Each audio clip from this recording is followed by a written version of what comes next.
Togo Info, le Togo à votre portée. Madame, Messieurs, bonjour. Nous sommes très heureux de vous retrouver ce matin sur la radio Génial Taxi FM avec mes confrères. Nous revenons sur l'actualité au Gabon avec la prestation de serment hier de Brice Nguema qui devient donc le président de la transition au Gabon. Je demanderai à mes confrères leur grille de lecture par rapport à ce qui se passe et si c'est une contagion qui est en train de se passer donc en Afrique. On va en parler. On pourra aussi parler de ces... on va dire, ces mesures qui sont prises ici et là pour éviter les coups d'État dans les pays. Le dernier cas en date, c'est en Guinée-Bissau avec le changement à la tête des gardes présidentielles. On va en parler. Le Togo aussi suscite quelques interrogations quand même. Hein. Nous sommes en studio avec Ambroise Ponjo et Joseph Gada. Bienvenue chez nous. Taxi FM, la seule radio de débat, d'info et de sport. Bonjour Joseph. Bonjour Eric, bonjour également fidèles auditeurs au-dessus de Taxi FM. Merci d'être là. Et merci, on rend grâce à Dieu pour tout ce qu'il fait dans notre vie. Oui, exactement. Dieu, comme dirait quelqu'un, Dieu est en nous l'expérience de la gloire. C'est ça. Et je voudrais que cette gloire soit dans la vie de tous les Togolais. Amen. Merci beaucoup. Surtout durant ce mois de septembre. Bonjour Ambrose. Oui, bonjour Eric, bonjour Joseph. Bonjour ceux qui nous suivent. Il m'a rappelé le Christ en nous, l'expérience de la gloire, oui. Dans le Way International.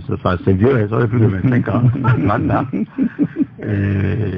Effectivement, quand le Christ est en vous, vous avez l'expérience de la gloire. Soit ici, oui. Alors, je ne vais pas occulter ce coup de gueule ou carrément une suggestion à faire au gouvernement de subventionner les mairies qui n'ont pas de capacité de gestion de leur quartier ou de leur territoire.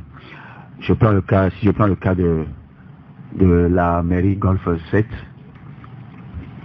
la commune est vaste en termes de territoire, géographiquement, mais il n'y a pas de ressources. Contrairement à des Tikopé où il y a Pia et autres, à Goa où il y a des entreprises, même au Golfe 5, dans le Golfe 4, Golfe 1, il y a plein de choses. Mais quand vous venez à la mairie Golfe 7, c'est seulement des habitations. Et rares sont, à part le marché là, rares sont les ressources qui sont là-bas. Donc, moi j'avais l'idée de proposer au gouvernement, au ministère de tutelle, de subventionner au moins chaque 3 mois, de faire une subvention de 100 millions par mois, par trimestre, aux mairies, de racler les voies adjacentes, toutes les voies qui sont dans les communes, de racler ces voies-là, et de savoir mettre un mécanisme de contrôle de la gestion de ces fonds-là. Il suffit, nous sommes en période de pluie, bien sûr, et c'est la croix et la bannière pour ceux qui sont dans les voies adjacentes à la principale route.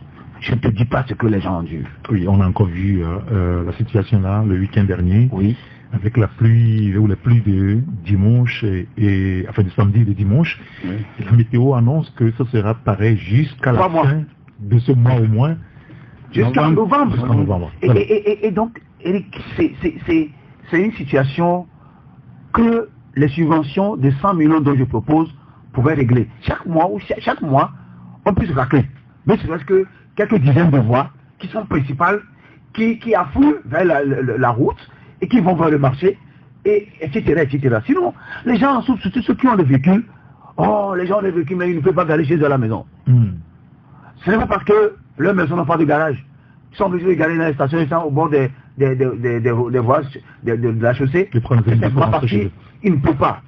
Il y a un monsieur qui a cassé son quartier ce matin comme ça, parce qu'il devait traverser une flaque d'eau. Il y a de la pierre dedans. Donc, bref, que le ministre, le gouvernement subventionne les communes qui sont démunies, surtout le Golfe 7. Ne serait-ce que 100 millions de francs CFA chaque 3 mois pour arranger les voies. C'est quand même beaucoup d'argent. 100 millions chaque 3 mois. Oui, je suis désolé. Même si c'est 50 millions, quelle est leur dotation actuellement? Vous avez une idée là-dessus? Les dotations, je n'ai pas d'idée sur les subventions accordées par l'État, mais j'ai comme l'impression que la décentralisation, c'est pas ça. Oui, ça dit que la réalité aujourd'hui, excusez-moi, c'est que, bon, aujourd'hui, les mairies ne se plaignent pas trop. Non, les mairies se plaignent. Et ils disent ça où? Oui, sauf que ceux-là qui sont logés, on parle. Oui, ceux qui sont logés dans les bons d'enseigne, notamment, je ne dirais pas le Golf 4, parce qu'on lui a dépossédé des marchés, de certains marchés. Le Golf 6, il y a des entreprises là-bas. Non, Golf 6 plutôt, Golf 2, Golf 1, il y a plein de trucs. Mais je parle des mairies diminuées, jusqu'à aller à l'intérieur, qui n'ont aucune ressource. Ces deux dont je parle, même c'est 50 millions de francs CFA chaque semestre, il faut le faire. Pourquoi on a lancé la décentralisation? C'est justement pour pouvoir donner une certaine liberté de gestion, de marge de manœuvre, tant de l'autonomie financière, tant de la libre administration. Ces deux principes-là qui gouvernent la décentralisation ont actuellement des problèmes. Et ce n'est pas le débat. On le voit. Le débat, c'est comment racler les voies en période de pluie. Oui, il faut quand même une circulation fluide des usagers de la route. Et parce que c'est la croix et la bannière, hein, avec cette pluie qui a encore commencé là, et nous sommes en septembre et il pleut. Et il semble qu'il va pleuvoir jusqu'à novembre, c'est quand même terrible. Je pense que, quoi qu'on dise, nous devons faire aujourd'hui avec le changement climatique. Et nous devons commencer par réfléchir. Je pense que je l'avais dit il y a de cela quelques jours au micro ici, que nos gouvernants doivent aujourd'hui, dans leur plan national de développement, doivent intégrer la notion de changement climatique. Aujourd'hui, avec les pluies qui sont annoncées... C'est-à-dire qu'il ne pleut pas qu'au Togo, hein? Non, c'est pourquoi j'ai parlé tout à l'heure des gouvernants. C'est-à-dire que ce n'est pas seulement le Togo, je veux parler même de l'Afrique en général. Parce que nous avons trop de problèmes. Nous avons trop de problèmes, surtout le problème d'assainissement. Oui.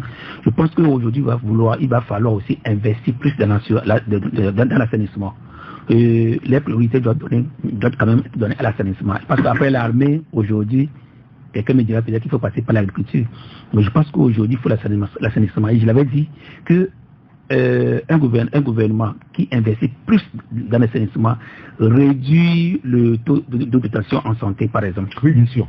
Voilà. Bien sûr. Donc, je pense qu'on va commencer par réfléchir. Et le gros problème aujourd'hui, quand vous pouvez parler de l'agriculture, aujourd'hui, par la grâce de Dieu, peut dire que nous avons une bonne campagne.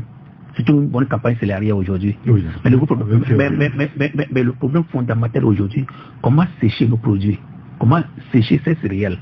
Vous prenez aujourd'hui, j'ai eu cette chance d'être avec les producteurs.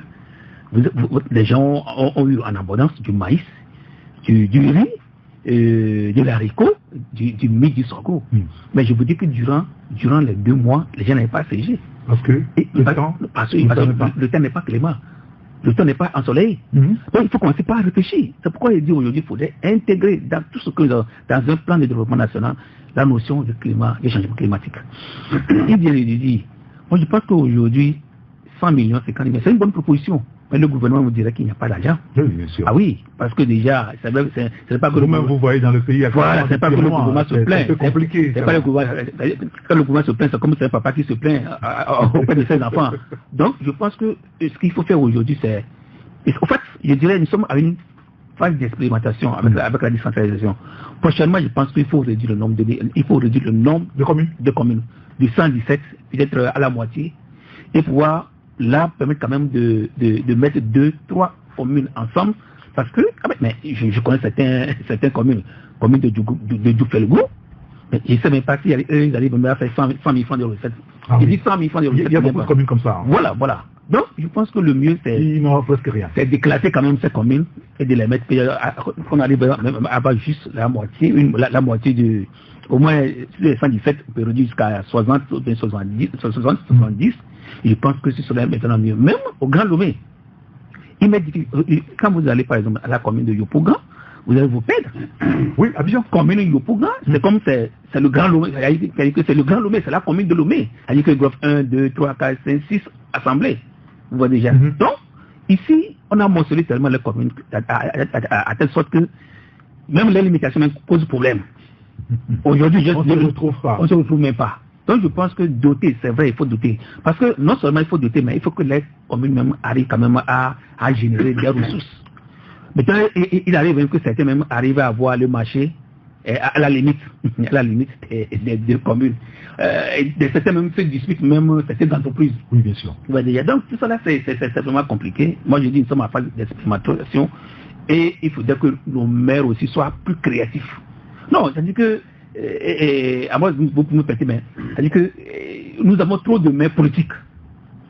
Comme d'habitude. Lorsque nous avons trop de maires politiques, c'est-à-dire qu'on met trop la politique dans tout ce que nous faisons, c'est-à-dire que ça casse tout.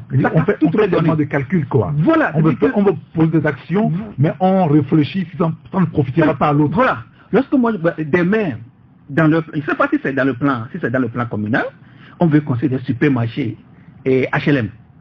Je vais demander, mais vous voulez construire des supermarchés, mais les gens vont emprunter quelle voie pour venir acheter dans le supermarché. Quand vous parlez de supermarché, on parle aujourd'hui des comment appelle-t-on bon, il y a un thème quand même. Donc je pense que les supermarchés, ce n'est pas n'importe qui va là-bas. Mais moi, aujourd'hui, quand je parle d'Agonibé ou bien Agonibé 1, 2, où des maires ont eu l'initiative, l'innovation quand même de créer, de construire quand même ces marchés. L'idée est géniale. C'est ingénieux quand même l'idée. Mais attention, pour quelle population? Pour quel pouvoir d'achat? Vous allez par exemple à Abidjan, les gens viendront dans le supermarché faire des provisions et laisser un chèque de 1 million, de 2 millions par mois. C'est-à-dire que faire la division par mois de 2 millions. Ici, est-ce que c'est possible quand vous avez ce projet? Je dis le projet est fantastique. Mais le maire qui initie ce projet, alors que au-delà de ce projet, il y a des priorités, Ici, on parle des voies. C'est que quand vous allez à Goué, Minamadou. Oui. Mais il n'y a pas que là-bas. Mais il n'y a pas que là-bas. Il faut aller à Baguida, il fait consorts. Moi, j'ai eu la je sais pas. C'est terrible. Mais il a pu passer, c'est pas ce qui m'a amené là-bas. Je pleurais. À Baguida? Non, mais je pas à Goué. Et on me disait que sur ces voies, il y a des autorités, il y a beaucoup d'autorités. On m'en a cité les ministres, tout ça là. Donc je pense que c'est vraiment fondamental ce que vous venez de dire. Aujourd'hui même à Djablé, même moi on ne connaît même pas le maire, on ne savait pas si le maire existe. Jamais vu le maire, Djablé là. Et pour connaître le maire, il faut aller à la mairie. Non, mais elle dit que le maire doit programmer dans son programme, alors dans son jardin, visiter de temps en temps, faire des descentes dans les corps, dans ces communes, et rencontrer la population, et écouter la population, les de la population, qu'est-ce que la population souhaite. Vous n'allez pas seulement envoyer des gens juste pour collecter de l'argent. Oui, l'équipe technique, comment tu appelles ça? Ils ont un nom. Donc, aujourd'hui, la pluie, moi je crains parce que il y a de cela 5 ans, je suis à Djablé, mais on n'a pas de problème de pluie. Quand il pleut, on peut sortir tranquillement. On peut prendre même les routes principales et venir même au bas de Goudron facilement. Mais je vous dis que depuis 1 an, 2 ans comme ça, mais la pluie de samedi, du dimanche, mais on a souffert. Comme le cas comme je disais, mais on a souffert et on commence pas à souffrir. Donc j'ai dit, si les pluies commencent pas bon, tel que c'est annoncé par la météo, si on continue comme ça, je pense que d'ici octobre-novembre, il sera difficile. Donc je répète, il faut que les maires descendent quand même auprès de la population. Et qui sait, peut-être que la population auront des idées ingénieuses à leur proposer. Oui, c'est ça. Voilà, donc je dis que c'est important. 100 millions, 50 millions, c'est bon. Mais je pense que... bon, en tout cas, lorsqu'on aura le ministre, on pourra lui poser la question là. Et puis il y a la fêtière. Et puis il y a la fêtière des communes. Ah oui. Mais au-delà de la fêtière des communes, moi je dis, même si nous prenons un Grand Lomé, et puis c'est la Guanibé, ces machins, on peut avoir même une plateforme, des plateformes des maires pour des revendications. Vous avez vu comment est-ce que les maires... Vous parlez de quoi? De revendications. Il est 11h22 sur la radio Taxi FM. Alors les auditeurs qui souhaitent, n'est-ce pas, commenter, sinon donner leur avis sur ce sujet-là, ils peuvent nous envoyer leur message, c'est sur WhatsApp ou par SMS, sur le numéro 93 94 96 64. Je voulais rester dans la même ligne pour parler de la fermeture récente du cimetière de Bekbota. Et hier, on a fait une émission ici et on a évoqué le sujet. Et les retours qu'on a eus, c'est que presque les cimetières à Lomé sont pleins. Et c'est un vrai problème aujourd'hui. Oui, c'est un grand défi auquel la société togolaise est confrontée ces derniers temps. Déjà, il y a de cela 4 ans, 3-4 ans, que le cimetière de Sobosito, a été fermé. Oui, si. Tout le monde s'est convergé vers Yokwe, et ceux-là qui sont dans la zone Est aussi, même quelques-uns qui sont dans la ville de Lomé convergent vers Bekuta. Et aujourd'hui, le problème se pose avec acuité quant à ce qui est de l'espace à enterrer nos morts. Quand vous allez à Kodiva-Kopé, la méthode utilisée depuis un certain nombre d'années, c'est d'enterrer les gens sur les gens. C'est-à-dire que de caveau. Même pas caveau. La tombe normale, quand un vieux père, votre vieux père est décédé, quand votre tante décède, on l'enterre là-dessus, sur la tombe normale.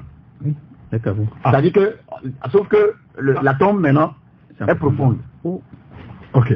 La tombe est profonde et on l'enterre jusqu'à ce que ça prenne une élévation. Okay. Quand quelqu'un décède à cause de la famille, on n'enterre pas autre famille comme un autre membre d'une autre famille sur une famille. C'est-à-dire c'est la même famille. Voilà. On vous enterre là-dessus. Un peu comme au Brésil, je crois. Ouais. Voilà. Oui. Même au Brésil, au Mexique, vous allez voir. En Amérique du Sud. Les maisons, c'est des cimetières. Oui, bien sûr. J'ai vu le documentaire, j'ai vu quoi. Et ils sont très contents de vivre avec leurs aïeux ensemble. Ils dorment même. Voilà. C'est-à-dire que ça là, c'est une chambre funéraire. Mais ça peut abriter au moins 4 personnes qui dorment, qui habitent, ils préparent, ils mangent. Je l'ai vu sur TV5 quelque chose comme ça. Ou bien sûr, je crois sur une des chaînes de Calapris là. Donc, c'est un sérieux problème. Maintenant, quelle devait être la solution? Les réserves administratives ont été morcelées, vendues. Ce que l'avocat a eu le courage de récupérer au prix des insultes et autres aussi, ils sont là aujourd'hui. Celui de Yokwe, le cimetière de Yokwe, c'est devant moi, des rez-de-chaussée, des maisons ont été cassées là-bas pour récupérer la réserve. C'était devant moi. Sinon, on n'aurait plus à avoir de cimetière dans la zone centre, nord-ouest. Il ne doit plus y avoir de cimetière. En dehors des villages, tout ça là qui ont leur cimetière, chacun a son cimetière, ou Michitove et autres. Maintenant, si le problème de terre se pose, les gens vendent même les cimetières. Ah oui. À cause de la valeur que la terre a prise. Les cimetières oui. sont vendus. Je vais vous causer. Il y a une de mes amis qui est allouée dans la zone entre Logoté et Ségué, vers la partie sud-ouest. Okay. D'ailleurs, la partie gauche de la chaussée. Au moins à 1 km. Mais elle ne dort pas. Qu'est-ce qui se passe? Elle ne dort jamais. Maintenant, remarquez que ce n'est pas une cour commune, mais c'est chambre-salon, chacun entreprise. Finalement, elles sont retrouvées dans la maison. Aucune de ces affaires ne marche. Elle ne dort pas. Et c'est un monsieur qui lui a dit, la maison dans laquelle elle loge actuellement, c'est un cimetière. La maison était construite sur un cimetière. Ça veut dire que, déjà, il y a des revenants qui sont en bas. Non, c'est sérieux. Et je lui ai demandé, mais après tu es là-bas, ça fait 4 mois. Elle dit, je ne peux pas. Elle a quitté là-bas. Pour dire que le problème qui va se poser, c'est le problème de terre. Et si le problème de terre se pose, il faut repenser comment enterrer nos morts. Ailleurs, c'est les incinérations.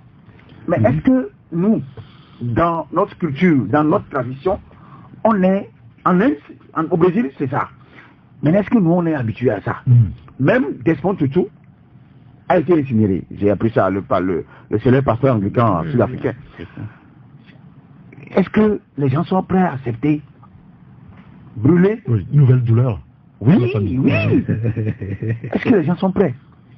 Et donc... Mais attendez, Ambroise, je ne sais pas si vous êtes au courant, mais actuellement, à Lomé, c'est un petit peu la mode. Hein. Incinération? Oui, exactement. Il faut aller à Nero, je pense qu'il c'est organisé là-bas. même à Lomé ici, où c'est un peu mal fait au niveau de baie, on attend rapporter, où c'est à ciel ouvert. Mais il y a des funérailles au niveau d'Anéro, où on met le corps et puis ça sort, on sort les cendres et puis on donne un peu à la famille. Oui, bien sûr. Bien sûr. Est-ce qu'il faut, ce sujet-là, c'est compliqué. Face à ce problème, est-ce que ça peut être une solution? C'est compliqué. C'est pas dans nos habitudes, nos cultures ici. C'est compliqué, c'est compliqué. Moi, je suis pas trop égyptologue pour parler de comment conserver les morts, les momies, les momifications des corps. Je pense que c'est un sujet, comme je dis, qui se pose avec acuité. Et il va falloir que peut-être non seulement les mêmes, mais que le ministère de l'urbanisme puisse réfléchir. Je pense que le ministère de l'urbanisme est là. L'urbanisation, c'est pas seulement, c'est pas sortir, aller voir quelques caniveaux, mais je pense que il faut commencer par revoir le plan directeur même de la ville de Lomé et de ses environs aujourd'hui. Je pense que quand on prend à Bekota, je vous dis samedi, les vendredis, depuis à partir de jeudi jusqu'à vendredi, jusqu'à samedi, quand vous allez à Bekota, c'est-à-dire que quand vous revenez à la maison, vous réfléchissez 1000 fois pour dire pourquoi il y a de tels morts. Les gens meurent en pagaille. Vous allez à Bekota, vous pouvez attendre au moins 1 heure de temps avant d'atterrir votre mort. Oui, votre mort. 1 heure de temps, 2 heures de temps parfois. Alors, moi, je vais commencer par là pour dire pourquoi les gens décèdent tels. Aujourd'hui, quel est le taux de mobilité quand même au Togo? Pourquoi les gens décèdent comme ça? Quelqu'un, et de cela, la semaine passée, me parlait même du cimetière des musulmans, oui, qui est juste au niveau de Diaglé, à Veta, que, ma foi, le cimetière commence déjà, on a du mal maintenant quand même à trouver de l'espace pour enterrer les morts. Donc je pense que ça fait réfléchir. Alors que quand on prend à Veta, ça c'est l'agglomération. Bon, moi j'ai dit que l'agglomération c'est les périphériques de Lomé, ça. Il commence déjà aussi à remplir.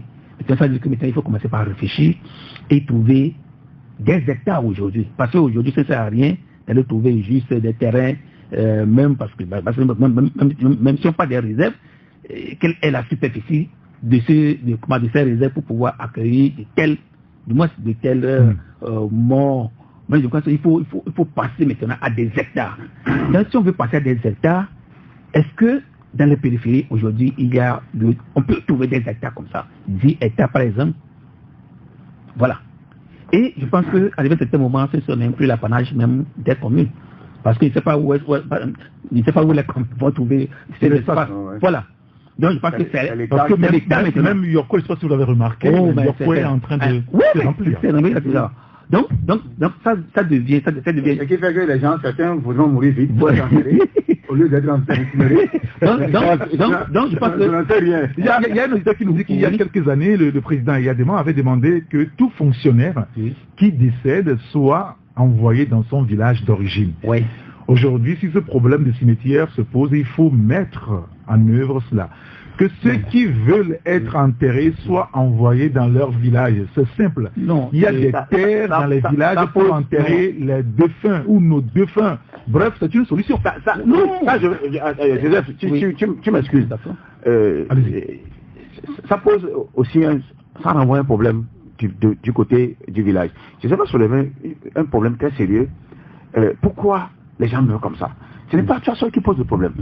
Qui se pose cette question? Moi, depuis l'année passée, on grandit. Non, Maurice, oui, mais sauf que il y a un problème. D'abord, commençons par le problème d'enterrement au village. C'est bien, parce que nos parents, depuis Moïse et autres, Abraham, tous, d'abord ils prennent une femme de chez eux et ils souhaitent qu'on les enterre chez eux. Oui. Ça, c'est la tradition. Et puis il y a des familles aujourd'hui qui ont des travaux familiaux. Voilà. Maintenant, le problème qui se pose au village est que certains refusent carrément qu'on les emmène au village. C'est les susceptibilités, c'est des complications qui s'y trouvent au village. Oui. On en fait quelque chose pour enterrer quelqu'un. quand ils décèdent eux-mêmes là-bas, après ils trouvent 300 000 pour enterrer la personne. Ça fait 2 éléments ou 3 éléments principaux pour trouver pour enterrer quelqu'un. Quand la personne décède, d'abord la tombe. Oui, tombe cercueil. Tombe cercueil, les deux. Et Mozoou, ça dit que comment vous l'appelez? L'habit funéraire, oui. Voilà, l'habit funéraire. C'est tout. Tout le reste, c'est du cinéma. Maintenant, eux-mêmes, quand ils meurent, qu'est-ce qui se passe? Je le dis bien, ils trouvent 300 000 quelque chose. Maintenant, si c'est quelqu'un de Lomé qui meurt et qui est de la famille, mais qui n'a même pas grandi là-bas, et qu'on suppose être riche ou être un peu aisé, que c'est là le problème commence. C'est la vie d'un Jean. Lui, c'est un monsieur âgé et on doit l'enterrer dignement. Donc il faut un bœuf. Il faut 25 à 50 vaches. Il faut au moins 1000 chaises. C'est ça, ça commence. Je parle de ce que on a eu à vivre. C'est-à-dire que de chez moi, par exemple, il y a des cas comme ça où les gens préfèrent être enterrés. Et la formule milieu trouvé pour pouvoir pas écarter ce qu'ils font pour les contourner un peu, c'est qu'on fait tout ici et on emmène le corps, on l'enterre là-bas. Ça aussi, tu vas trouver, on va te dire, celui qui va faire la tombe, il faut lui trouver 2 bouteilles de Solabi, ou toi, il faut... C'est vrai que les choses sont moins là-bas, mais moi j'aurais préféré ça. Et c'est normal, parce que la personne est connue à Lomé. Si la personne fréquente une paroisse ou une église, c'est là-bas on fait tout. Et s'il y a lieu d'amener la personne dans une paroisse, comment on dit ça? Paroisse parallèle, c'est-à-dire que dans mon église par exemple, je suis presbytérien, il y a l'église presbytérienne. Donc le pasteur doit faire le culte d'enterrement là-bas. Qu'on fasse tout, y compris le culte d'enterrement ici, pour qu'on transporte la personne pour un enterrer. C'est plus facile que de demander. Si vous allez demander à ce qu'on fasse un culte d'enterrement là-bas, ça suppose qu'il doit avoir payé aussi au village là-bas. Les villageois vont réclamer ça. Parce que c'est le moment eux aussi, ils doivent prendre leur tsunami et autres. Et ça ne plaît pas à tout le monde ici à Lomé. Donc, c'est le premier problème qui a soulevé. Le second, pourquoi les gens meurent? Je peux sortir des hypothèses bidons qui tapent les nerfs, mais c'est des réalités. Vous savez, il y a des théories. On est trop nombreux en Afrique, la démographie est galopante, les Nigériens, ils ont 7 à 10 enfants, voire 12 par femme. C'est pas normal. Sarkozy en a fait un discours, les Bill Gates en ont fait les leurs, les Rockefeller, les descendants de Rockefeller en font, tout comme c'est eux qui sont Dieu, qui doivent donner l'indication donnée. Aujourd'hui, il est clair que les gens meurent. Eric, au point que certaines églises, certaines paroisses se demandent, quel idiot, qu'est-ce qui se passe? Pensant que c'est un démon qui est quelque part. C'est comme si, il y a un monsieur qui m'a dit, il y a comme l'impression qu'on a envoyé quelque chose dans l'air, nous respirons et nous mourrons. Il y a même, on peut, comment on dit ça, les moustiques là, on peut les inoculer des choses, oui. On parle de Zika, de chikungunya, ce n'est pas du chocolat, Eric. J'ai appris un truc sur radio, ça fait 2 ans. On a inoculé des choses aux moustiques en Californie. Oui. Je ne sais pas si tu n'as pas entendu ça. Non, comment? Pour pouvoir injecter des choses sur les champs, oui, les champs de je crois, de maïs ou quelque chose, pour qu'il n'y ait pas de parasites. Là, j'ai dit, tiens, je l'ai toujours dit, ça fait plus de 5 ans, je dis ça, que ces messieurs, ils sont capables d'inoculer des choses pour que les moustiques se renforcent, et quand ça vous pique, moi je ne fais plus de fièvre, quand je l'ai pas lu. Mais tu vas voir le taux aller à 1500, alors, à 2000. Revenons. Bon, juste pour te dire que les gens meurent parce que on veut que l'Afrique, c'est certainement l'Afrique réduise son taux de démographie, alors que l'Inde et la Chine sont plus... Alors que la démographie est un atout au Nigeria pour les pays. Parce que quand on va interroger ce sujet, pourquoi est-ce que les gens meurent, on pourra poser la question autrement. Pourquoi est-ce que nous tombons autant malades? Voilà, c'est ça. Pourquoi est-ce que nous tombons malades? Non, les gens ne sont plus malades avant de mourir. C'est ce que je dis. Non, c'est les crises. Oui, mais... Le préfet du Golfe, c'est une crise. Moi, ma grande soeur, c'est une crise. Il y en a plein. Ça s'annonce toujours.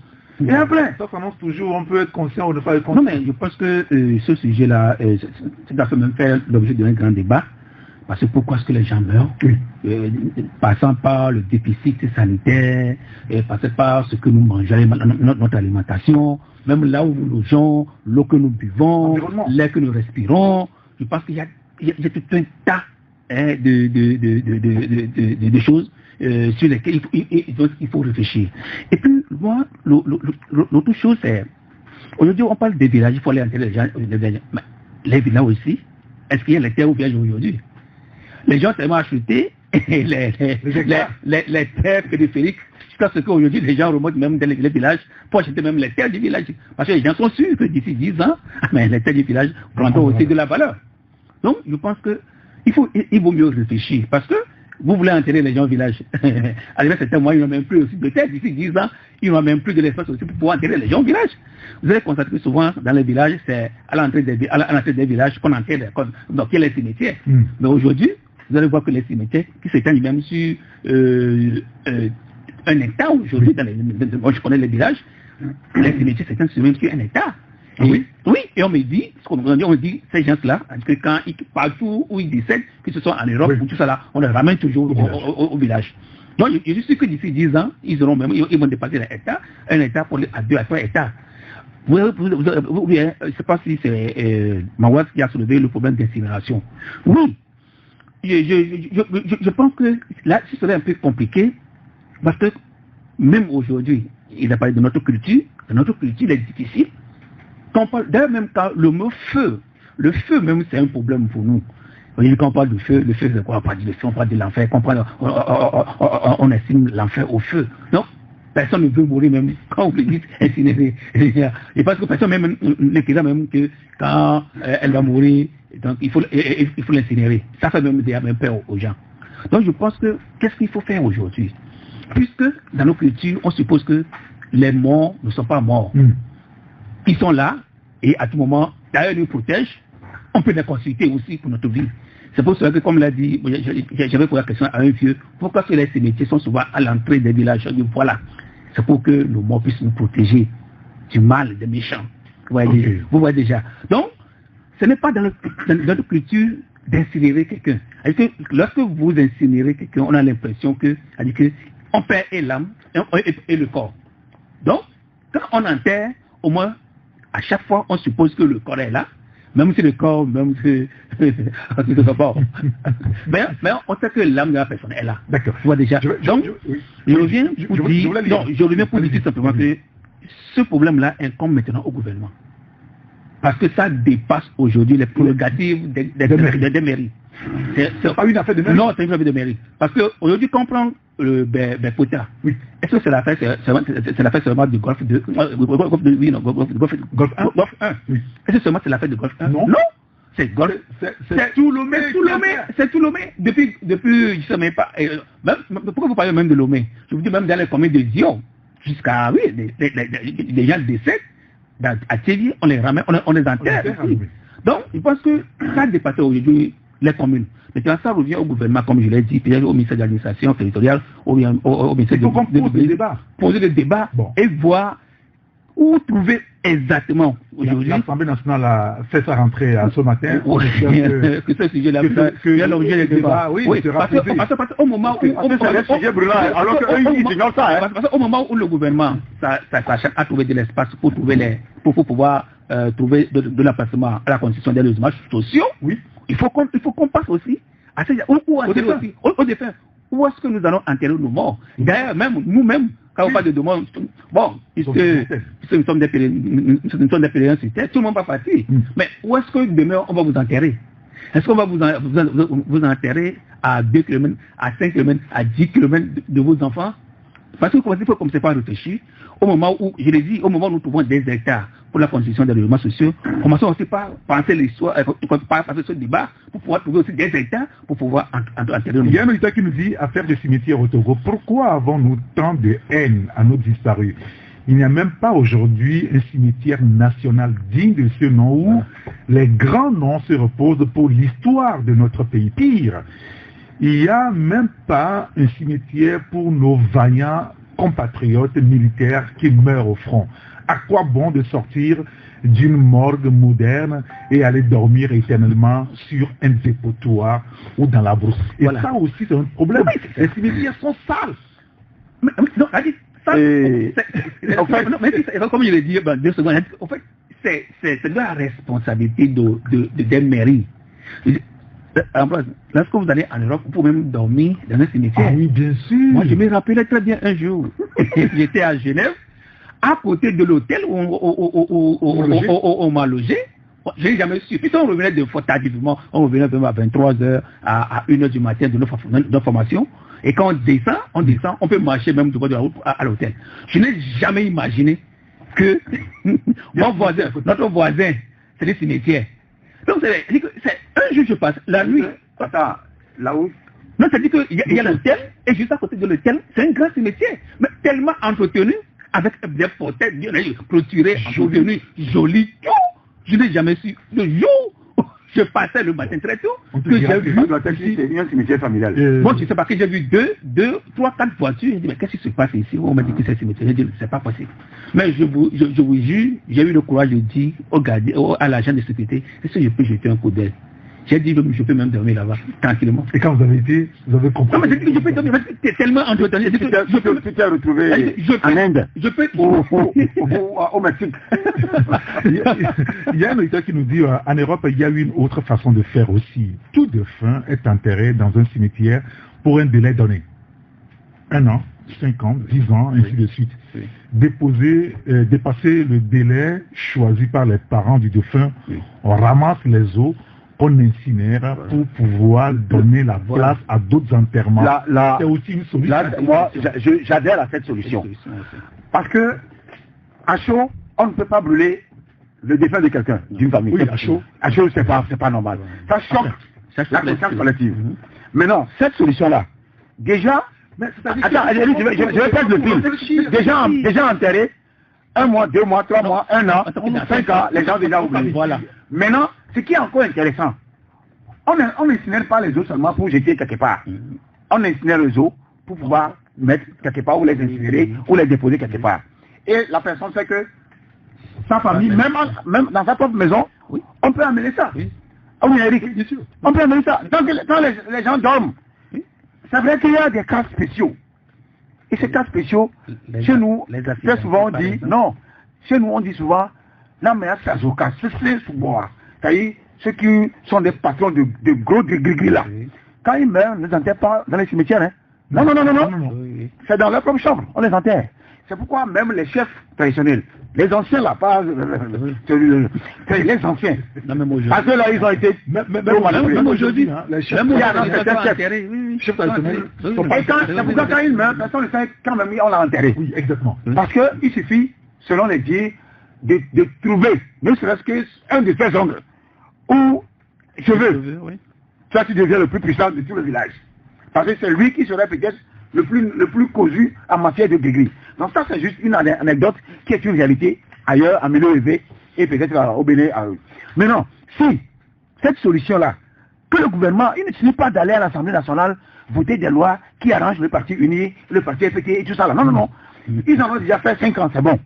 Maintenant, comme ils sont dans leur dernière, comment on appelle ça, législature, leur dernier jour, leur dernière semaine, en attendant que les émotions liées au coup d'État ne passent, parce que ça aussi, ça guette. La fraude que Ouattara a fait en Côte d'Ivoire pour pouvoir encore rappeler, ça étonne beaucoup de gens. Donc ici là, la peur peut gagner les esprits parce que ça peut créer l'émotion au sein de la masse qui puisse orienter les votes en termes de l'opposition. Ça aussi, c'est une vérité. Et il faut qu'il planche sur ce qui est de notre société. C'est ce qu'on dit. Comment enterrer nos morts? Où trouver la place pour enterrer nos morts? Quelle méthode? Quel mécanisme? Quelle solution? L'une des solutions, c'est ça.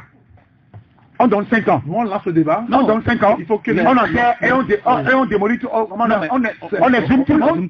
Le débat est lancé sur ce sujet-là. Il faut que les autorités, les autorités, parce que réfléchir. Ça là, il pense que même les autorités traditionnelles, les autorités religieuses, les autorités politiques, comme vous l'avez dit, ils doivent réfléchir sur ce sujet. Parce qu'aujourd'hui, on vous dira, mais est-ce qu'on a un temps pour pouvoir exhumer les corps? Oui, c'est possible. Oui, bien sûr. Oui, si ça se fait ailleurs, ça suppose que c'est ici aussi. Mais maintenant, puisque nous sommes liés culturellement et ancestralement, nous sommes liés. Maintenant, on nous parlait de peur. Maintenant, il faut réfléchir. Vous vous rappelez de cas d'Agouanivé? Voilà, juste à avec Melemou, voilà. Oui, en face de Donc, c'est pourquoi j'ai dit, là, il faut faire intervenir dans ce débat les chefs traditionnels, les chefs de couvent, qui peut consulter nos morts Est-ce que c'est faisable aujourd'hui avec ce qui se passe, avec la réalité? Parce que moi, je me rappelle qu'il y a des cas comme ça, on consulte, on dit, par le passé, il n'y avait pas ce problème. Mais après votre décès, il y a plus de 100 ans, il y a un problème qui se pose avec Akrité. Qu'est-ce que vous voulez qu'on fasse? Et on demande aux ancêtres, et il accepte que, bon, ok, d'accord, ça peut se faire. Donc c'est pourquoi j'ai dit, en fait, quand vous parlez de... moi, je parle même plus de cimetière communal, je parle de cimetière national aujourd'hui. Oui. Oui. Il faut dépasser ça, Parce que les gens même depuis, pour avoir enterré. Voilà. Et que le gouvernement même dirige. Je pense que ça va faire l'affaire. Maintenant, par rapport à l'installation, mais je propose toujours, parce que les morts, ça fait beaucoup d'argent quand même. Hein. Ah oui, mais si ça... ça fait beaucoup d'argent. Mais je pense qu'au niveau d'année... C'est ça aussi, c'est le débat. Oui, je pense que... Agbomé Kodjo avait soulevé le débat quand il était président de l'Assemblée. Je me rappelle très bien. Il avait dit, tout l'argent que nous dépensons dans les funérailles, mais on pouvait faire l'économie de tout ça. Et aller directement enterrer. Nos frères musulmans ont choisi la bonne méthode. La personne meurt, trouver... Et bon, chez nous, peut-être, on ne va pas faire exactement eux. On trouve, comment on appelle, cercueil, on trouve cimetière, quelque chose comme ça, et on enterre la personne calmement, il y a plus à préparer à manger à personne. Non, mais en fait, ça là même, est-ce que... Bon, est-ce que c'est une... Non, le débat est ouvert. Est-ce que c'est une tradition? Mais je pense que c'est nous-mêmes, comme le dit, c'est l'importance que nous donnons. Non, c'est l'importance que nous donnons à la personne aussi qui est décédée. Moi, je ne pas au mort, mais à la personne qui est décédée. Tu es riche, ton papa est décédé, et tu invites tes frères pour dire, bon, papa est parti. Non, c'est quand même son départ. Maintenant, je reviens au niveau de Kavo. Je ne commence pas à voir ça au niveau dans les cimetières d'Anéro.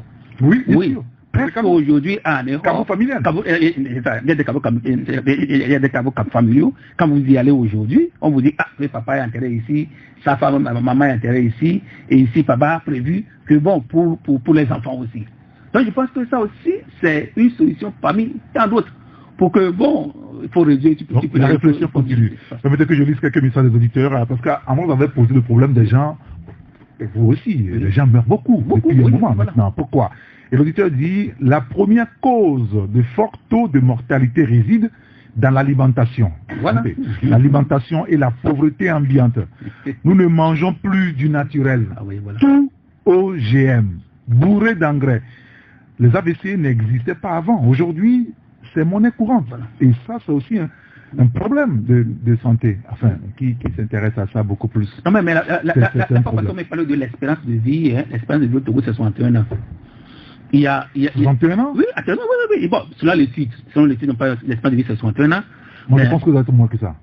Mais maintenant, la question est de savoir pourquoi tant de jeunes décèdent. Ou des jeunes. Dans ce lot, il y a des jeunes qui décèdent pas possible. Alors, ils pensent qu'il faut faire des études. Pourquoi les jeunes décèdent aujourd'hui? Bon, on ne sait pas. D'accord. Autre message d'un auditeur qui nous dit chez les Agoué Nivé, ils enterrent leurs défunts dans leurs chambres. Aujourd'hui, ils le font toujours, mais pour des vieillards, précise-t-il. Un autre auditeur qui nous dit au sujet du cimetière, je pense qu'on doit aller à l'école des autres villes régionales pour voir quelles solutions elles ont trouvées. Quand on annonce que le cimetière de Bekota est fermé, qu'une autre destination n'est donnée officiellement, c'est frustrant, c'est notre dernière demeure à nous tous. Qu'une réflexion profonde soit menée autour de sujets avec les chefs traditionnels religieux, c'est sérieux. Il dit donc, il faut une rencontre sérieuse entre ces différents acteurs-là. N'oublions pas le côté spirituel de notre africanité. Dit notre auditeur, les jeunes meurent nombreux à cause des dérives sexuelles. C'est ce qu'il dit. Regardez les jeunes qui se livrent à des partouzes, sodomie, lesbianisme, sans oublier à l'Okpli, méfions-nous et prenons garde. Je pense que d'accord, ça fait partie. Oui. Il y a des problèmes. Alors oui, je pense que nous sommes en train de banaliser ça. C'est un fait réel. Nous sommes en Afrique. Même les pharaons ont subi ça. Nous sommes en Afrique et il y a des choses que nous devons éviter. Toute la lignée de Toutankhamon ont subi ça. Oui, ils ont subi ça. Quelqu'un couche avec sa propre mère, avec ses propres soeurs. Ils se sont décimés complètement, selon l'histoire. Bon, je pense qu'il faut... Non, nous avons... J'ai dit, au-delà de tout, il y a des débats que nous devons poser aujourd'hui. Oui. Mais en tout cas, chez moi là-bas, il y a des taxis nous les il y a des tagas dans les villes, tout ça là. Non, les femmes qui découchent, les jeunes, ça c'est le problème. Et quand les femmes découchent, vous savez ceux qui subissent les conséquences, c'est les hommes. Oui. Et c'est là où vous avez constaté qu'aujourd'hui, beaucoup d'hommes meurent et laissent les femmes. Qu'est-ce qui se passe? Il faut réfléchir là-dessus. Donc, tous les foyers ont des problèmes. Oui. Un auditeur qui nous dit, ce qui m'énerve dans ce problème de cimetière, c'est que on a laissé les gens acheter les parcelles. Je ne sais pas pourquoi on doit tolérer ce genre de choses. Le cimetière n'est pas la maison ou le propriétaire de quelqu'un. Il est temps que chacun aille enterrer son mort chez lui, s'il a la possibilité. Et ça, c'est un problème aussi grave. Hein. Oui, mais et chez lui, là, si on autorise tout le monde à enterrer son parent chez lui à la maison, c'est pas possible. Non, ça n'est pas possible. Oui, c'est ça. C'est ça qui veut parler. Il faut éviter, mais c'est ce qu'il faut éviter, carrément. Je sais qu'il y a un truc qui se fait. Moi, dans mon église, si un pasteur, qui fut le premier pasteur de sa localité, est décédé, on l'enterre dans la paroisse. Ça s'est passé à Agoué avec un de nos pasteurs. Ça s'est passé chez nous à Michintavé avec le pasteur Sohou, pasteur Pascal Fedro ici à Agoué, puisque les studios sont d'Agoué. Ça s'est passé avec des gens. Ça, c'est autre chose.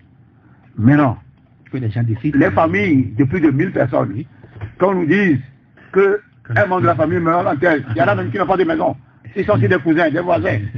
Comment on va faire?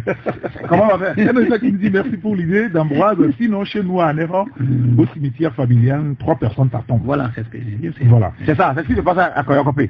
Il faut réfléchir là-dessus. Très bien. Oui, la réflexion, c'est quand même très bien de réfléchir. Oui, il faut réfléchir. On donnera la parole aux Et c'est souvent, nos réflexions orientent souvent les gouvernants. Oui, bien sûr. Non, mais parce que c'est nous qui gouvernons en fait. Moi, eux, ils sont là juste pour le pouvoir. Oui.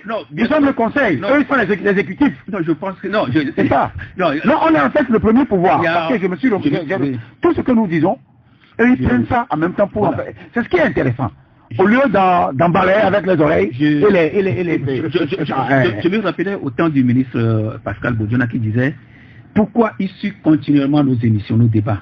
Parce que c'est ici qu'il a été. Il s'inspire. Il s'inspire. Il a des informations aussi. Voilà. C'est ici des fois qu'il arrive à prier de certains même semble-t-il se passe là-bas. Quand on a suit tout ce que nous faisons. Mais si vous êtes président, vous devez suivre. Si tu ne suis pas, comme le président, l'ancien président Kérékou. Kérékou même prend le téléphone de la radio. Radio Papa. Papa là-bas. Talon même appelle dans les émissions. Oui. Et je me rappelle de Bobola qui avait appelé dans une émission sur les ADF. Je me rappelle. Et Kérékou qui appelle, il répond directement. Oh, c'est intéressant. Vous donnez un signe de président, jamais ça ici. Pourquoi est-ce que vous dites qu'il jamais? Non, il peut le faire. Quand on n'arrive même pas à convoquer la presse nationale. Non, mais pourquoi? Demandez-lui. Mais pourquoi? Non, est-ce que... Non. Demandez-lui. Ce qui m'intéresse, par exemple, quand on va ouvrir, par exemple... Simple affaire de Covid, il y a des médias qu'on n'invite pas. Quand on va ouvrir, par exemple... Parce qu'il y a des gourous là-bas. Quand on va ouvrir l'antenne, par exemple, pourquoi, par exemple, les chefs traditionnels ne peuvent pas appeler, intervenir, par exemple? Non, eux, ils interviennent.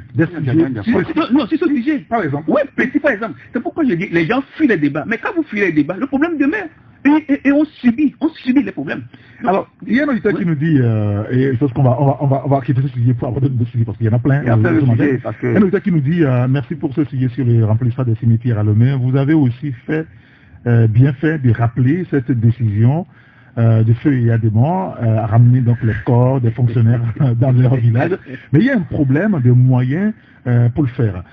Pendant qu'on crie qu'il n'y a pas de place pour enterrer à Lomé, l'espace est très libre à l'intérieur du pays pour enterrer. Il y a trop de concentration démographique à Lomé. Merci à Joseph, dit-il par ailleurs, les cimetières sont des logements sociaux pour nos morts, dit donc l'auditeur. Voilà, je pense que c'est bon. Les autres réactions, on pourra y revenir tout à l'heure. L'autre sujet, c'est le sujet... On parle de shawarma, de hamburger, de chicha, tout ça là aussi, hein. Qui rentre dans le oui. Moi, donne-moi une minute. Affaire du shawarma, on parle de la santé là. Oui. C'est tout ce qui rentre qui nous tue. Hein. Affaire de shawarma et de hamburger là. moi je ne dis à personne de ne pas aller manger, hein, mais moi je ne mange pas. Ben, il faut qu'on entre nous, il faut qu'on s'appelle. Attendez, on peut aussi dire aux gens, ne mangez pas. Ne mangez pas. C'est là où je voudrais en venir.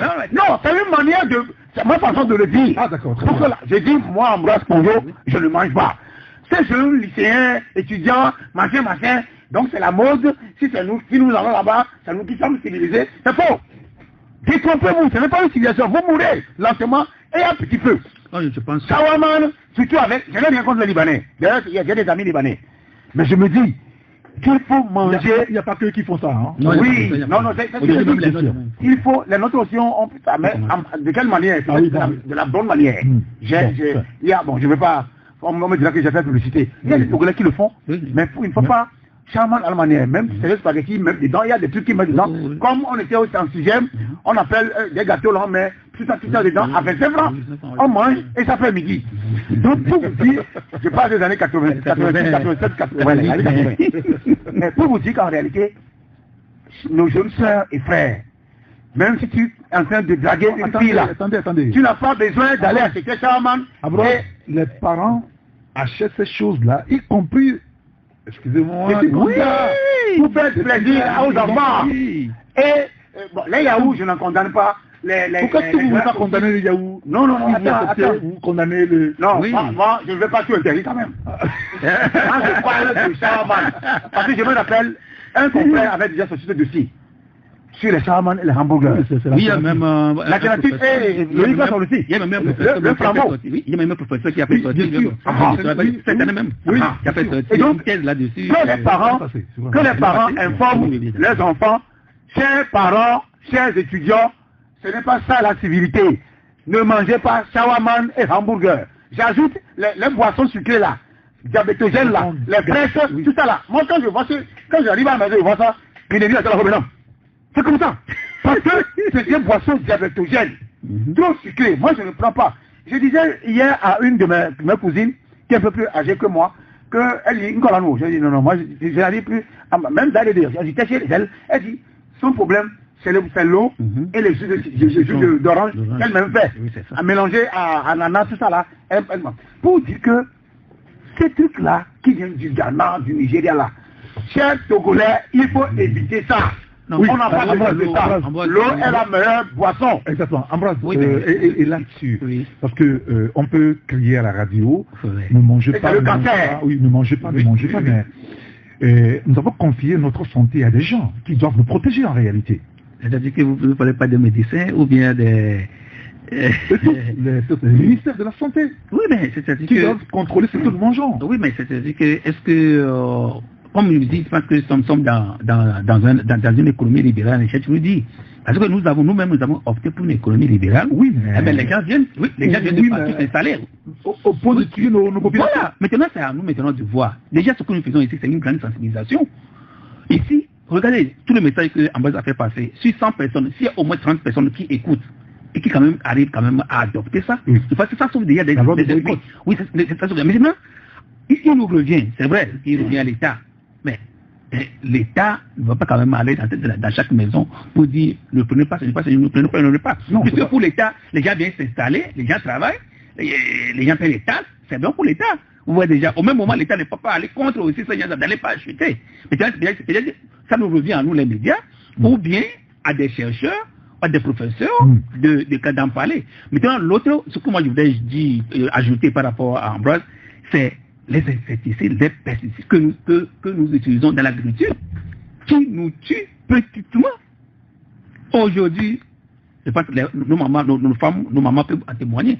Les légumes que nous achetons, vous dépose les légumes, à peine 3-4 heures de temps, vous prenez, on fait la sauce avec les légumes, le même matin, vous constatez, oui. Vous travaillez sur des sujets économiques pour le développement. Et vous nous avez rappelé, je pense, dans une de vos parutions, que l'année dernière, le gouvernement togolais a subventionné l'engrais, ou a acheté l'engrais, je pense, à 17 milliards. Oui, 17 milliards. L'année passée. Ça, c'est l'État qui achète l'engrais. Voilà. Voilà. Et dans cet article, on a dit que c'est bien, mais à la fin, on a fait des propositions aussi à l'État de faire extrêmement attention à chaque fois. C'est l'État qui achète des engrais. À 17 000. Parce que déjà, et nous avons dit, pourquoi ne pas aussi promouvoir la fabrication de l'engrais organique par exemple. Très bien, c'est ça. Messieurs, merci beaucoup. Il est 12h sur la radio. On marque une pause, on revient juste après. Taxi FM. Nous sommes sur la radio, Taxi FM Lomé, à la gare routière de l'information avec Joseph Gadaye et Ambroise Ponjo. On va parler de l'actualité au Gabon avec un nouveau cap qui vient d'être franchi avec la prestation de serment hier de Brice Clotaire Nguema qui a pris le pouvoir par la force, vous vous rappelez, il y a une semaine environ. Depuis là, beaucoup de choses sont passées donc au Gabon. Quelle est votre grille de lecture, Joseph, sur ce sujet-là? Est-ce que je ne sais pas s'il faut encore dire est-ce que ça a été la prise du pouvoir par force ou bien on est venu juste repasser une situation dans son contexte. Expliquez-vous.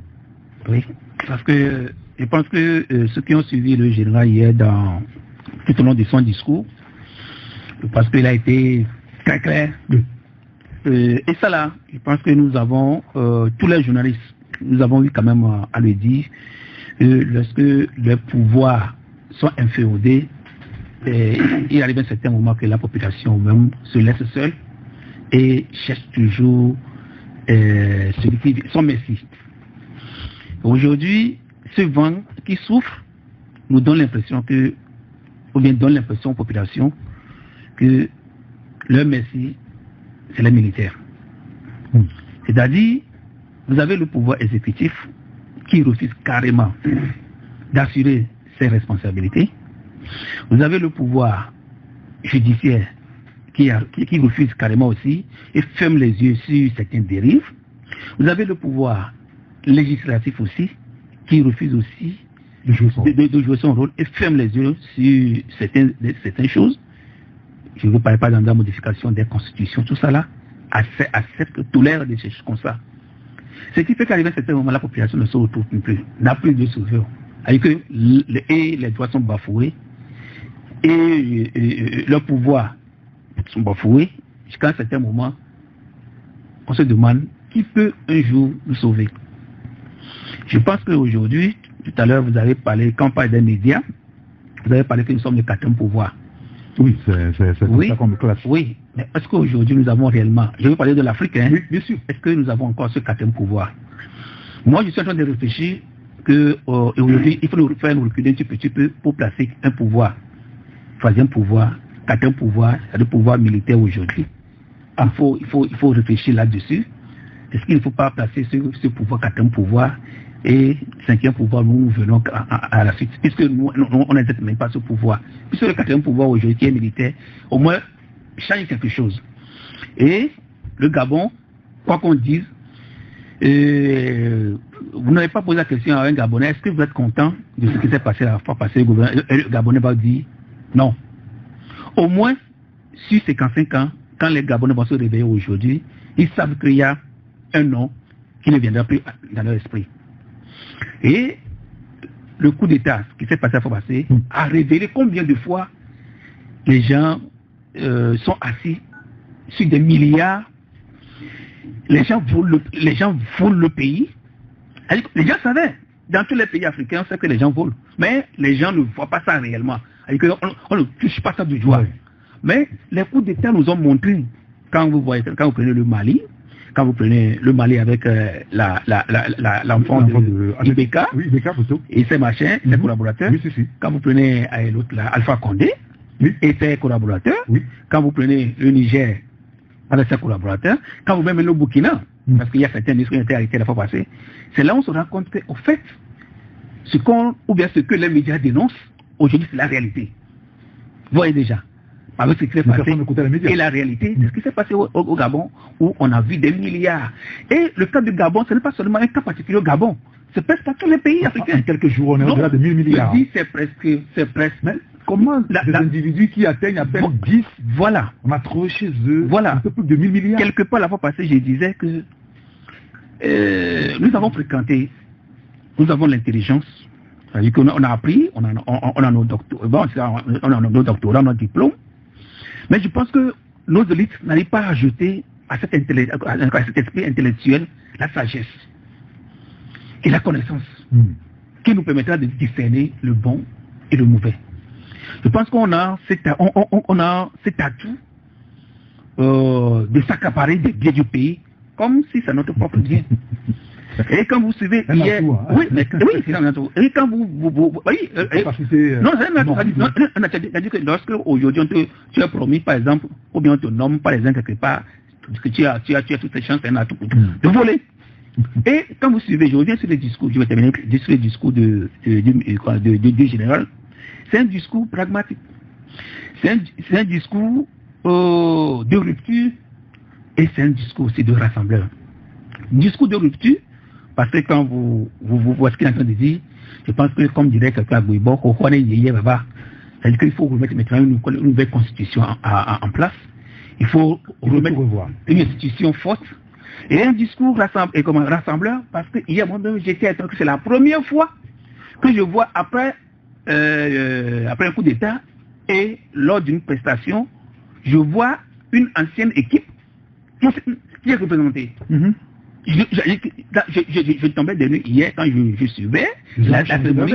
Non, mais non, vous avez le Premier ministre du gouvernement de Ali Bongo et certains de ses ministres et de ses collaborateurs qui sont représentés. Comment on peut expliquer ça? Alors qu'au même moment, ces gens-là, on veut les poursuivre. Oui, bien sûr. Oui, on veut les poursuivre. Parce qu'ils sont arrivés de force. Non, c'est pourquoi il dit que c'est rassembleur. C'est-à-dire qu'on vous ramène. C'est-à-dire qu'on essaie de vous faire venir et on fait semblant comme on vous aime, mais après tout, vous devez rencontrer tout ce que vous avez volé aussi à la personne. Oui, Ambroise, sur le sujet du Gabon. Oui, au début, on pouvait penser à un coup d'État nigérien, malien ou burkinabé. Mais par la suite, on s'est rendu compte que c'est une révolution des palais. Mais ça reste un coup d'État, en fait. Un coup d'État, c'est un coup d'État. Oui. Peut-être le péjoratif peut vous indiquer. Parce que quand on parle de coup d'État, dans la forme, c'est vrai que c'est un militaire qui dépose. Il peut y avoir aussi d'autres coups d'État institutionnels. Oui, bien sûr. Mais ça, on en voit pas. Mais c'est coup d'État parce que Ali Bongo est toujours président. Il est toujours président? Non. Ils ont dit qu'ils l'ont mis à la retraite. Là-bas, on ne peut plus parler de coup d'État, c'est qu'il y a un peu du cinéma. Les faits, c'est qu'on constate qu'il n'y a plus l'ancien régime des Bongo. Mais la réalité, c'est que c'est la continuité du système, avec les mêmes personnes qui ont été moulées dans les moules des systèmes Bongo qui sont toujours là. La preuve, celui qui dirige le pays actuellement, que les médias français n'ont pas toujours appelé putschiste, et qu'on préfère envoyer ce terme à d'autres personnes qui n'aiment pas, ou bien qui ont coupé leur lien, leur cordon ombilical d'exploitation des richesses minières, ces mêmes personnes ont convoqué la Cour constitutionnelle qu'ils ont suspendue, entre-temps, qu'ils ont dissous. Parce que vous dites que tous les 2 ans, ils ont été suspendus. Oui, après ils sont revenus en arrière pour réhabiliter celle-là, afin de pouvoir faire la prestation. Eric, comment vous appelez ça? Le cinéma. Moi, j'appelle ça du cinéma. Ça, c'est un. De 2, le petit matin là où le coup d'État a été exécuté, c'est entre 4h et 4h30. À partir de 4h, d'abord pourquoi choisir? Les gens ont voté le jour. Vous choisissez la grande nuit pour vous voir proclamer les États. Quelle appréhension ça te donne? C'est toujours le cas presque au Gabon. Hein. Au Togo aussi, non? Au Togo, en Côte d'Ivoire. Et quelqu'un a répondu la dernière fois sur RFI. C'est pour faciliter la fraude. C'est pour... Les élections étaient tranquilles. Oui, mais il y a une chance il ne faut pas donner la chance. Il n'y a pas de mouvement. Justement, il ne faut pas donner la chance au mouvement pour gagner. Oui. Donc c'est pour calmer les affaires parce que les gens sont en train de dominer. Ils sont dans leur troisième sommeil. Le temps de se réveiller et faire la spontanéité. Les choses se seraient bien passées. C'est qui arrivé. Maintenant, les militaires avaient la possibilité, s'ils sont démocrates, de stopper la proclamation qu'ils font parce qu'ils ont déjà les résultats. Ils ont tous les résultats. Oui, bien sûr. Les chancelleries ont reçu les vrais résultats. Ah bon? Oui. Monsieur, arrêtez ce que vous publiez là. Parce que tout ce que vous faites là, c'est du cinéma. Proclamer les vrais résultats. c'est ce que les militaires devaient faire le petit matin là. Non, est-ce qu'il peut faire? Au moment où on proclame, on est en train de proclamer, mais vous n'avez rien à dire. C'est à la fin de la proclamation que vous avez les preuves qu'on a volées. Oui, non. Oui, parce que au moment où ils proclament, on ne pouvait pas. Ils ont les résultats. Oui, d'abord, qu'est-ce qui les a motivés à intervenir? Parce que le cinéma qui a été organisé en amont, la coupure d'Internet, l'interdiction aux médias étrangers de venir faire la couverture, l'interdiction aux observateurs étrangers, la sortie des militaires dans tous les rues de Gabon. Ça annonce quoi? Ils savaient tout ça. Donc ils savaient que au moins l'élection s'est déroulée en dehors des irrégularités. Mais non, ce n'est pas la première fois. Les irrégularités sont constatées dans les élections en Afrique. Ce sont des irrégularités qui ne sont pas de nature. Entassées. La crédibilité des élections. Ce n'est pas la formule n'est pas propre à moi. C'est une formule que j'ai prêtée. Et je retourne à tous les doigts à la CEDEAO. À la CEDEAO. Et à l'Union africaine. Donc pour vous dire que manière dont même Olivier Nguema riait, ça y c'est ce qu'il a fait devant l'ambassadeur de France, ça en dit beaucoup. Et tout le tintamarre. Mais ils ne sont pas des ennemis quand même. Hein? On ne parle pas d'être ennemis. Ah oui. Mais les images parlent. Oui, mais on va encore leur refiler de rire. Il faut savoir rire. Quand on veut réellement être dans le panafricanisme qui est en mode actuellement. Comme Traoré. C'est vrai que lui ne peut pas l'hypocrisie. Il ne sourit. Lui est direct. Non, son cas dépasse le sourire. Son cas c'est le rire. C'est deux choses différentes. Hein. Et donc pour vous dire que on n'est pas en face d'un coup d'État normal. C'est un jeu de chaises musicales que les Français ont organisé pour sauvegarder leurs intérêts. Et la preuve, tous les médias français, c'est comme si c'est eux-mêmes qui ont fait le coup d'État. Ils sont contents. Ils sont même, ils sont même contents, très contents. Non, c'est Guy Bidefet qui dit ça. Il est content et la France est très contente. C'est ahurissant. Mais on peut accorder le bénéfice du doute. Je me permets de leur accorder le bénéfice du doute. Je leur donne juste 3 mois pour voir l'évolution de la situation. Est-ce que quelque chose va changer? À peine 1 200 000 personnes qui vivent au Gabon. On peut payer, moi un expert m'a dit, on peut 2 300 000. Par habitant. Non, ça va dire de la population. Oui. Mais bon, les autochtones, les Gabonais même, c'est un mieux quelque chose. Voilà. Que chaque Gabonais, qui sont des chômeurs, qui sont des diplômés, on peut leur payer 500 000 francs. Il a pris une décision forte hier, quand même, par rapport à la restauration. Oui, de bourse aussi. Le bourse? Oui. Donc il a qu'à ajouter les allocations pour les chômeurs. Oui, mais beaucoup de pays africains n'en ont pas. Non, mais il ne faut pas oublier. Alors ce qui fait que beaucoup de nos jeunes qui ne sont pas allés en Europe, il y en a en Europe, dans tous les pays, des allocations. Ne serait-ce que 800 000 euros, 800 euros plutôt, ou 900 euros. Toi, si tu vas aller vivre un peu en Suisse et en France, ici, les allocations de 2000 francs.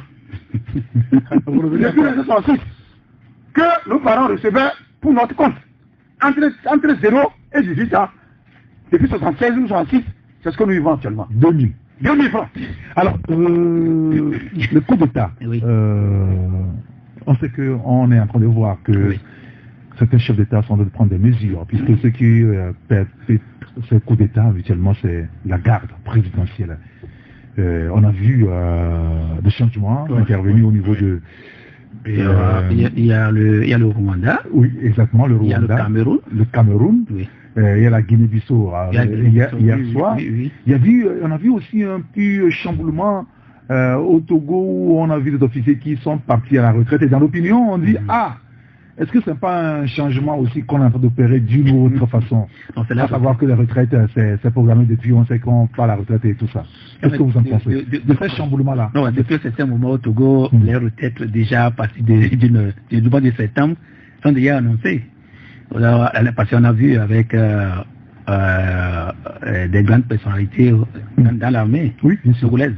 Donc je pense que moi, ça ne m'a pas surpris. D'ailleurs, les gens doivent aller à la retraite. Et c'est ce que nous-mêmes nous demandons. Nous avons plusieurs fois dénoncé. Oui, pourquoi c'est ça? Donc je pense que moi, quand j'ai vu la sortie de la liste, moi, ça ne m'a pas étonné. Oui, c'est ce que j'allais dire. Donc, je dis que c'est normal que les gens ont travaillé pour du moins pour le pays. À un certain moment, il faut qu'ils se reposent. Mais maintenant, bon, c'est à eux, si les chefs de l'État jugent de les rappeler pour d'autres fonctions. D'ailleurs, dans l'armée, c'est ça. On m'a dit à l'armée, on ne va jamais à la retraite, parce qu'à tout moment, on peut vous rappeler. Mais ça, c'est que ça, c'est officiel, ils vont aller. Bien que c'est une coïncidence, hein, c'est une coïncidence avec ce qui se passe dans la sous-région. Exactement. Parce que quand j'ai suivi le cas de Paul Kagame aussi, qui a admis rapidement les gens à la retraite, et là, les Rwandais se sont posés des milliers de questions. Parce que il y a un général qui est son ami personnel, mais qui a à un certain moment aussi commencé par mettre les pas où il ne fallait pas mettre. Donc on l'a vu aussi rapidement à la retraite. Alors ça fait commencer, ça fait réfléchir aussi. Non, donc je pense que c'est la grande muette. Et ce qui se passe là-bas, c'est compliqué. On ne peut pas aussi trop rentrer dans leur secret. Mais il y a une chose que moi je voudrais dire. Tout à l'heure je disais, il y a un vent qui souffle. Vous savez, par le passé, on a toujours mis l'armée au dernier rang. C'est-à-dire que les civils gèrent le pays et l'armée est là en avant. Bon, l'armée est là tout simplement.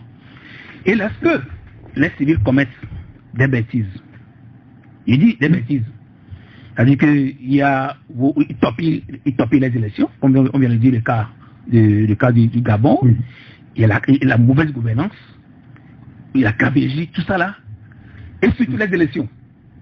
Lorsque les élections sont topillées, capotées, et on demande maintenant aux militaires, truqués, on demande maintenant à l'armée, bon, venez intervenir. Surtout quand c'est truqué que la population voulait réclamer, quand même, c'est-à-dire de plein droit, non, c'est-à-dire que réclamer son devoir, réclamer quand même son éligibilité, on demande quand même à l'armée, venez intervenir. Vous voyez déjà? C'est-à-dire que l'armée est là, quand les civils qui sont au pouvoir commettent des bêtises, et que la population dit non, on demande venez intervenir, frappez-les, tuez-les. Et l'armée intervient effectivement et agit. Mais n'oubliez pas aujourd'hui qu'il y a la notion de droit de l'homme aussi qui est rentrée dans la situation aujourd'hui. Ce qui fait qu'aujourd'hui, même dans les écoles de formation, les droits de l'homme sont enseignés quand même aux militaires. Et, à plus forte raison, lorsque les militaires tuent les gens, n'oubliez pas que ce sont les civils aussi qui créent aussi des tribunaux des militaires. Exactement. Et qui les jugent. Non, c'est pourquoi je dis qu'il faut que les gens prennent conscience de ce qui se passe. Que peut-être que ce qui se passe par le passé ne serait plus comme aujourd'hui, ou bien dans le futur. Donc aujourd'hui, l'armée a pris conscience. Les donneurs de leçons de route, je vous dis, si c'est que l'armée a accepté ce qui s'est passé au Gabon, bien qu'aujourd'hui, les gens vont descendre dans la rue, on va les tuer, on va les blesser, on va mettre les gens en prison. Oui, c'est parce que... Comme on a vu en 2007, avec Jean-Ping. Voilà. Et hier, je ne sais pas si c'était l'occasion, mais le général a cité une citation. Ah oui, il a cité au moins trois. Il a cité une citation de Rawlis. Que lorsque le général, dans son discours, oui, son discours. C'est la référence. Il faut être admiré et après il faut te dire lorsque l'exécutif bafoue les droits de la population, avec la complicité des juges, il revient à l'armée d'intervenir et replacer, bon, du moins, l'ordre. L'ordre, c'est pas constitutionnel. Oui. Si on a des décisions fortes, on n'a pas besoin de... Non, la preuve, c'est qu'on n'a pas d'institutions. C'est la volonté des gouvernants. Voilà. Donc, c'est pourquoi moi je viens pour dire, ce vent qui est en train de souffler, il revient à chaque gouvernement de réfléchir et voir qu'est-ce qu'il faut faire. Est-ce qu'il faut agir comme on le faisait par le passé et on faisait intervenir l'armée juste pour bâillonner, pour frapper les gens, pour mettre les gens en prison? Si l'armée refuse, qu'est-ce qui va advenir? D'accord. Je voulais lire des messages des auditeurs, mais avant ça, Ambroise Duss, 1 minute 30 avant de passer au message et puis recevoir les gens au téléphone. Quel est votre avis sur ces changements qu'on est en train d'observer à la tête des garnisons un peu partout en Afrique maintenant? C'est le ras-le-bol. C'est la colère. C'est le ras-le-bol, la colère. Les Africains sont fatigués. Oui, je parle de ce changement qu'on est en train d'observer à la tête des forces républicaines. En fait, il y a deux origines. Les origines néocolonialistes, bouter tout ce qui est néo-impérialiste et néocolonialisme hors du continent africain, surtout dans la zone francophone. Non, c'est seulement en question. C'est pas ma question. Non, vous n'avez pas compris. C'est-à-dire, je parle de ce changement qu'on observe à la tête de la garde présidentielle, les pays... Ah, ok. Le Rwanda, tout ça. Ah, ok, c'est pas ça. Ok.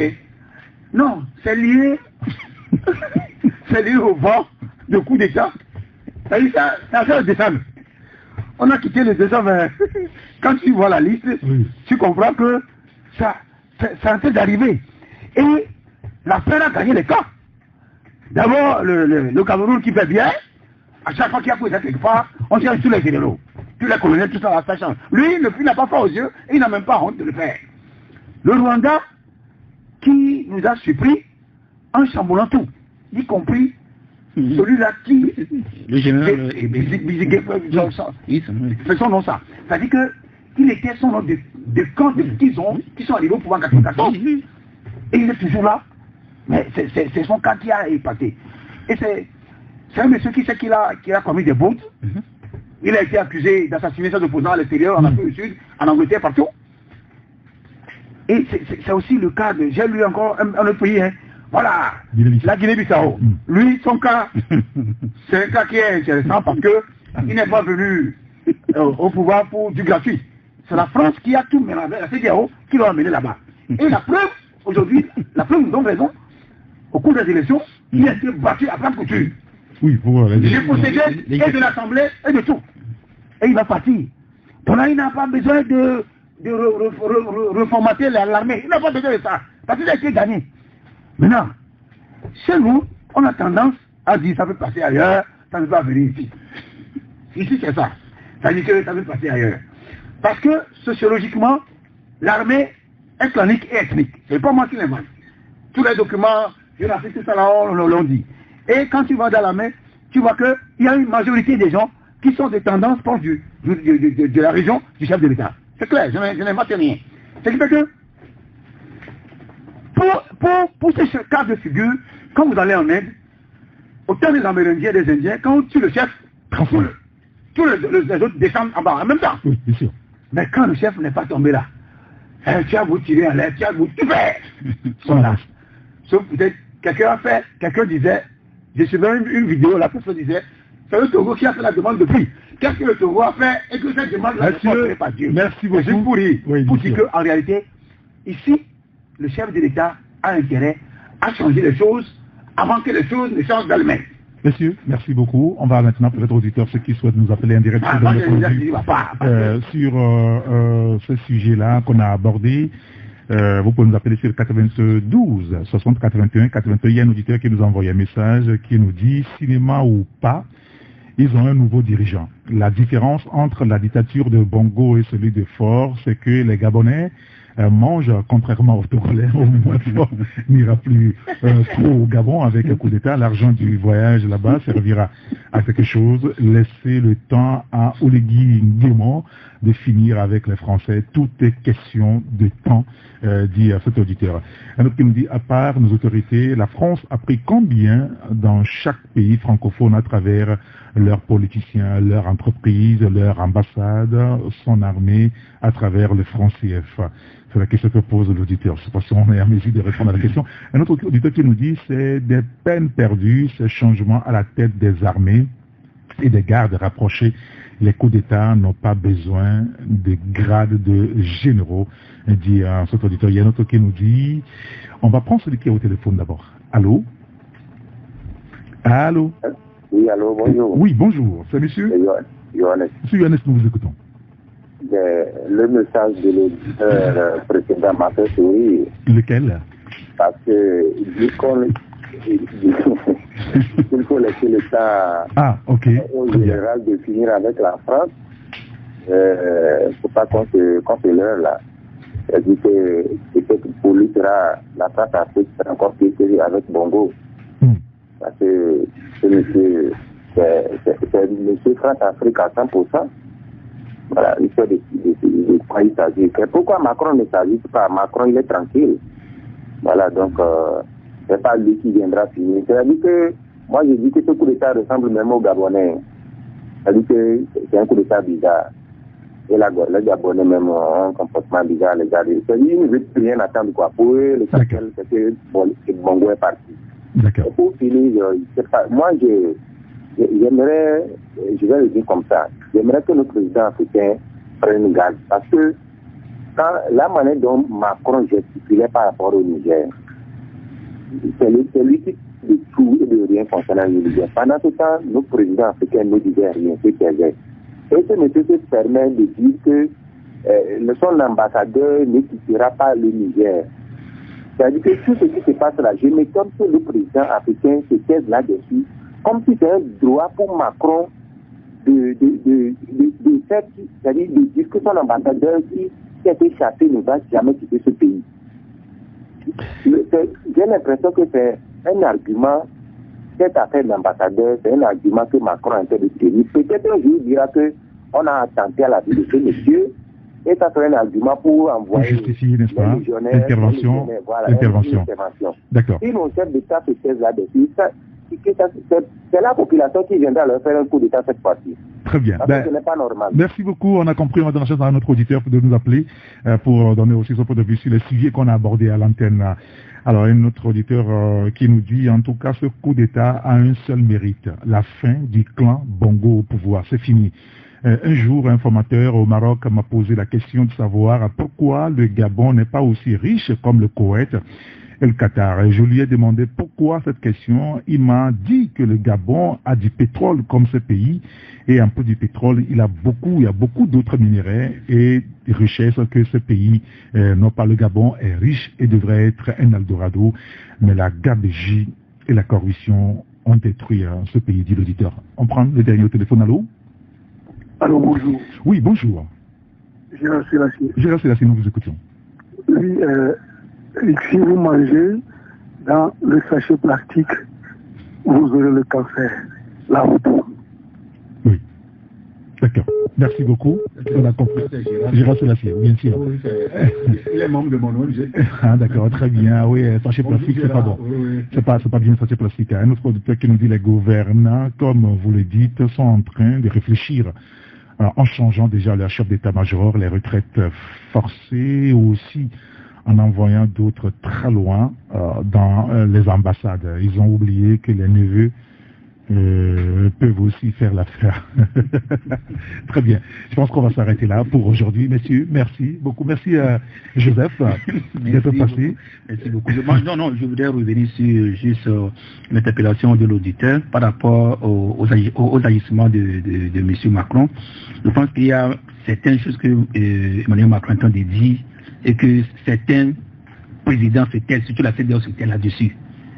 Cette histoire de parler comme si les territoires africains, certains pays comme paternalistes. Oui, je suis sûr que la propriété, quoi. Je suis sûr que Macron ne peut même pas s'adresser à un maire, même le maire de Nantes, le maire de Marseille, le maire de Bordeaux par exemple, ou bien le maire de Paris, ne peut pas lui adresser certaines paroles comme ça. Ce n'est pas normal. Et ça là, les présidents se taisent, on ne dit rien. C'est comme ça qu'on a tué. Il parle. C'est comme ça qu'on a tué. Sous la table peut-être. Non, comment ça? C'est comme ça qu'on a tué l'autre, le Libyen, Kadhafi. Personne n'a rien dit.